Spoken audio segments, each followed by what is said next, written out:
Covering news where you live. This is 5 News. Thank you for joining us here today for the latest news where you live. I'm Joe Ellison. Before we get to today's top stories, we need to get a check of that weather. We have that cold front moving in. It could get messy out there. We're going to check in with meteorologist Zach Scott. Hey, Zach. Yeah, Joe, it is looking like it's going to be a messy day for us Thursday, cold day for us Friday, still cold Saturday, and then Christmas Day Sunday looks like we're going to get above freezing. So that's some good news. Again, this cold is hitting hard, but it's not sticking around for several days like we saw in February 2021. Again, the cold needs to be the top story. That is going to impact everybody. The snow is not going to impact everybody quite the same, but we are all going to see very cold temperatures and some dangerous, potentially life-threatening wind chill advisories for us as we go, again, back half of Thursday through the front half of Friday and really even into Saturday. Maybe the first time that we get wind chills even above zero for Northwest Arkansas. Here's the latest. Winter weather advisory out for Northwest Arkansas. Benton, Washington, Madison, Carroll counties, Northwest Arkansas, Delaware, Adair counties into eastern Oklahoma. These are the areas with the best chance to see 1 to 3 inches of snow. The more further north you are, the better chance you are to get on that 2-3 inch side of it, maybe even potentially a little bit more in a few areas. Again, the closer you get to Missouri, a little bit better snow chances. Further south you go, a little less. We're looking at that light glaze. I'll show you this on Future Track Radar. We're going to go from some light rain, a quick transition to snow, but in that transition period, there's going to be a window where we could see some light freezing rain. And with temperatures dropping the way they are, it's going to be flash freeze kind of set up for us where that will freeze definitely to bridges and overpasses, and we'll even have the potential to freeze to roads. So that could create some of those slick spots. Then the snow comes down, reduces visibility. These areas have the worst potential there in terms of snow. We're still going to see some light snow, some light freezing rain or drizzle in our southern zones. It's just going to be our northern zones have the potential for the worst. We've upgraded our winter wind chill watch in Northwest Arkansas to a wind chill warning. We've added the River Valley southward into the wind chill advisory. What does it all mean for you? Northwest Arkansas, we're talking about wind chills likely the back half of Thursday night through the first half of Friday, minus 20 to minus 30 degrees. Okay, that's what we're looking at with winds generally gusting around 30, but could be up to 40 miles per hour at times, especially Thursday afternoon and Thursday evening. You can get frostbite in these situations in less than 30 minutes. Wind chill advisory for I-40 south, where we're going to likely see wind chills, feels like temperatures minus 10 to minus 20 degrees. All right, Wednesday, your last day to get ready. 40s, 50s for highs, mix of sun and clouds, and a south breeze about 5 to 15 miles per hour. We'll start to get a chance for a light rain overnight ahead of that front. Temperatures generally going to be into the 30s with a 20% chance of some of that light precipitation. Let's walk you through Future Track Radar here real quick, as again, we'll be tracking that front coming in around 6 a.m. Northwest Arkansas, Benton County. We're looking at our high temperatures being set early in the morning just ahead of that front. You're dropping a quick close to 20 degrees on the backside of the front. We're going to have this band. We could see some light rain ahead of it. Again, it's showing you that little pink sliver there. That could be even a little bit larger. It's hard to say exactly how long we could see some of that freezing rain, but that could leave a light glaze on the roads, and then you'll get the blowing snow to start coming down. We'll have this initial band out ahead of it. That front's going to continue to push off towards the south by 9 o'clock, moving through a good portion of the River Valley. Again, you see temperatures upper 30s ahead of it, crashing through the 20s. We're into the teens already by mid-morning. Temperatures still falling. Some scattered snow. The potential there for some light icing, a little light glaze will be possible along the leading edge of that front.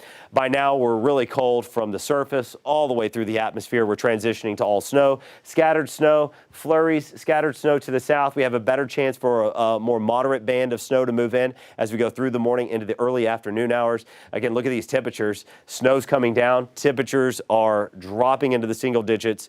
We've got low visibility. These areas, again, through the morning into the early afternoon hours, hazardous travel, especially for northwestern Arkansas, with slick spots, especially bridges and overpasses, reduced visibility from blowing snow, and then some of that moderate snow coming down at times with the winds gusting over 30 miles per hour. By 3 o'clock, we're all likely below 10 degrees, and then by evening hours, we're likely below 0 degrees northwest Arkansas, not far from it in the River Valley, and we'll look for temperatures to overall bottom out somewhere between minus 5 to 5 degrees. Above zeros anticipated River Valley South.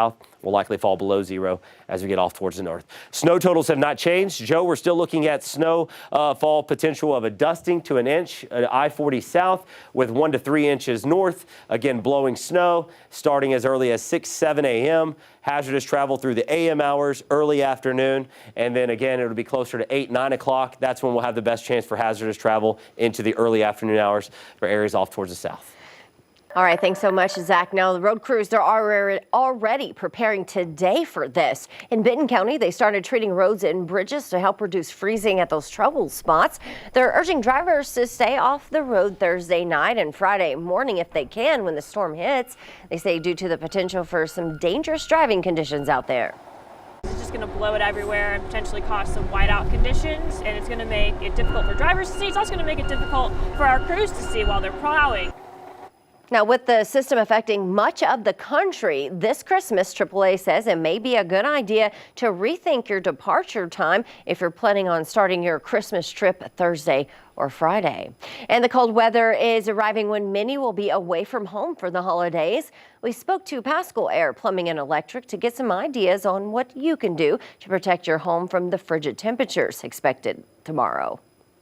2 steps that I would say is, number 1, see if you can have someone just pop in and check on your home while you're gone, especially as temperatures kind of fluctuate. Another great idea is to have a Wi-Fi capable thermostat. That way that you can monitor the temps on your phone, so you can set the temperature, and then the other part of that is you can also set up alerts to where if the temperature starts to dip below what you have it set at, you know there's an issue, you can be proactive on getting somebody out there to take a look at your system before you start to have major repairs.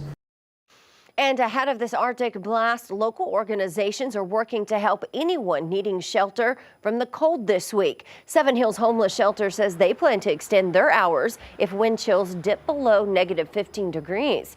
When that happens, they'll expand their hours from 6 in the morning to 6 at night, they say, to complement the overnight shelter's hours.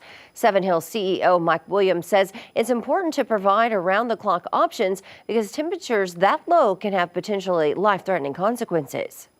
And so what we do here at Seven Hills, when the temperature gets to that threshold, is we go ahead and extend our operating hours. We make sure that everyone has access to warm liquids like coffee and hot cocoa and tea.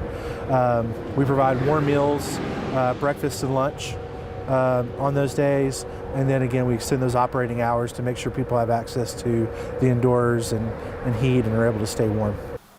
And when the temperatures drop to that 15 below wind chill, Williams says the threat of frostbite, hypothermia, and even death increased dramatically. The Seven Hills shelter is located at the 1800 block of School Avenue in Fayetteville. Now, Seven Hills, just one of many groups announcing services already. Just text the word warm to the number right here on your screen. We'll text you back a list of places providing shelter from these extreme temperatures, like Beginning Bridge Housing Community and NWA Continuum of Care. Just text the word warm to 479-785-5000. And with the outside temperature set to reach dangerously low levels, it will be the first major test of the season for heaters in many homes. The folks who keep them running say they're already working around the clock on heaters in need of repair before the temperatures fall. Jalissa Garza spoke with the experts about what you need to do to see if your heater is ready for this deep freeze. Just making sure that everything's running properly and is kind of within the margins of error. That's what technicians at Paschal Heating and Air are busy doing this week as Arkansans brace for the temperatures to drop. If you think there's a problem, getting it fixed before it goes down is really the way that you can prevent being without heat. If you haven't turned your heater on once this winter, now is the time to make sure it's ready. Let it run for 20-30 minutes, kind of let it run through its startup cycle, and then if it's running and it stays running good, then you can turn it off. If you turn it on and there's a burning smell, comfort specialist Drew Vest says that's normal. Because the furnace only operates for, in Arkansas, 2 to 3 months out of the year if we have a normal Arkansas winter. And so for those other 9 to 10 months, you're going to have debris start to build up on those heat exchangers. Changing your air filter, important too. And if something is wrong, Vest recommends calling an expert right away, especially because some parts can be hard to get a hold of. What we've seen a lot with all these supply chain shortages that were caused by the pandemic was that the most random parts, sometimes the most parts we use, are starting to get back ordered. Vest says it's important to keep in mind running your heater might lead to higher energy bills, but there's a way to provide a little relief. turn it down a couple of degrees just so it's not going to run as much and as often, and that'll really help with your energy bills. In Little Rock, Julissa Garza, 5 News.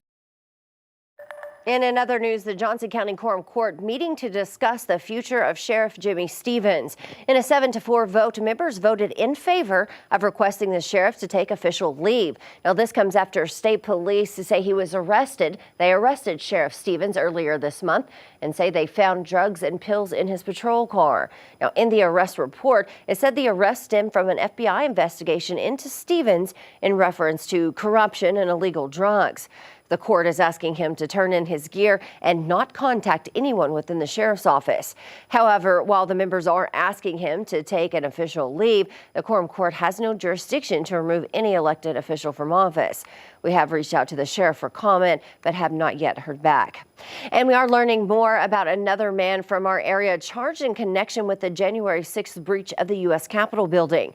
The FBI has confirmed to 5 News that Brennan Machiksek from Hinesville is now charged. Prosecutors allege he's the man seen in the photos that are circled here. They began investigating him after a tip from someone who spotted him among the crowd on January 6th. They say he turned himself in at the federal courthouse and is now facing misdemeanor charges. He is released until his next court appearance. Of course, we have much more on this case at 5newsonline.com. Well, those are some of your top news stories where you live. I'm Joe Ellison. Make sure to catch up with us again tomorrow right here for more news and weather. Have a great day.